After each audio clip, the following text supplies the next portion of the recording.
What's up guys? This video is for you Pinterest bloggers out there. I'm going to talk about 5 reasons why I did not click on your Pinterest pin.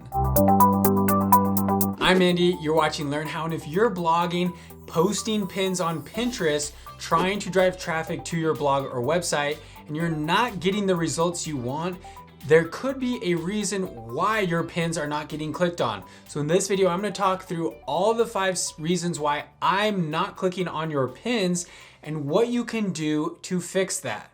Reason number 1 why I did not click on your Pinterest pin is because it was blurry, okay? There's some simple ways that you can fix this. The first one is to make sure that you're using a JPEG file format. That's going to be the best format for you to get a nice clear image. Secondly, you're going to want to make sure if you're using something like Photoshop that you're using at least 300 dpi. That's going to be the resolution of the image. That's going to make sure that your pixels are clear when your image is bigger on a screen. And finally, make sure that you're using a proper size image file. 600 by 900 pixels is the standard, but you don't want to go anything less than that to create your Pinterest pins. Reason number 2 why I didn't click on your pin is because it was an awkward size, okay? And what I mean by that is, let's say like the standard pin is like a 2 by 3. So it looks like something like that, I guess. I don't know if that's drawn to scale, but that's like a standard pin, we'll say. For some reason, your Pinterest pin is like a perfect square, or it's one of those that's like really skinny, but like really long, or it's just like really big and really square. It's just an awkward size for Pinterest. I would make sure that you stick to the standard Pinterest size. It is going to get you a lot more clicks from other people. Reason number 3 why I did not click on your pin is because the colors didn't pop, okay? You need color pop for your Pinterest pins. Let's jump right over to Pinterest and look at some pins so that we can see what we're talking about. Okay, so I'm over here on Pinterest and we're just looking at blogging. So let's look at some different pins. Notice here that a lot of these pins are kind of like wishy-washy. They kind of all just blend into each other. There is a style for every niche that kind of works and is popular. But while I'm scrolling through here, think about what pins are popping for you, okay? Which of these pop and make you want to click on it, and which of them do you look at and think, that doesn't really look that entertaining to me? Like for example, this how to start a blog for beginners with just like a white bed sheet isn't really popping for me and grabbing my attention as I'm just scrolling through this feed. Whereas this blue one, this yellow one, this pink one, that is easy to read, it has some color to it, it stands out on the page. Okay, so look for some color pop when you're creating your Pinterest pins. Reason number 4 kind of ties into what I was just saying, and that is that I couldn't read it. Now you probably can't read my handwriting in these videos too, but if we go back to Pinterest, let me show you what I'm talking about. Right here, I guess just on the same page, we'll look at these pins that we have loaded right here.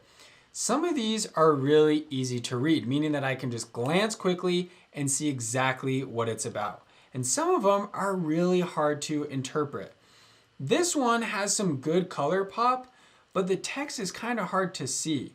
I mean, this My 2019 Guide 2 is kind of hard to see. I can't even read that on my desktop. Well, I can read that. I can't really read what that is.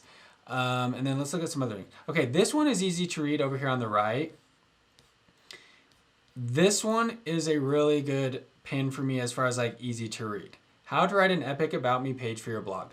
Super easy to read. It stands out on the page. It's very simple. That's a pretty good pin in my mind. Back to this blanket one or this bed one, the how-to right there, that's hard to read. On a phone, it's going to be even more difficult to read.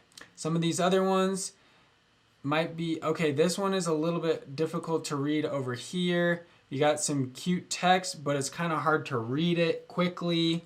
So there's different things that make something good. You want it good, easy to read, but you also want it to pop. This one over here doesn't really pop for me. It's kind of a bland pin as far as the design goes. The last reason why I didn't click on your pin is because your headline didn't catch my attention. Let's go back to Pinterest one more time and look at the different headlines here on these pins, okay? How to start a WordPress blog on Bluehost, okay? If I was looking for that, that's a great headline. How I make $5,000 a month as a blogger in less than a year with no experience, yes, it's possible. That's kind of a mouthful, but it's a pretty enticing headline, okay? I wanna know how you made $5,000 a month. The ugly side of blogging, bloggers don't share. 3 things to do before you launch your blog. 10 sites that pay you to blog for beginners. 5 things I did that exploded my blog. These list and number driven pins usually do really well to get clicks, but they are becoming more and more saturated. I mean, this is different for every niche, obviously, but I'm just looking at this blogging type of niche. 8 things that hurt your blog. There's a ton of pins out there about things that hurt your blog.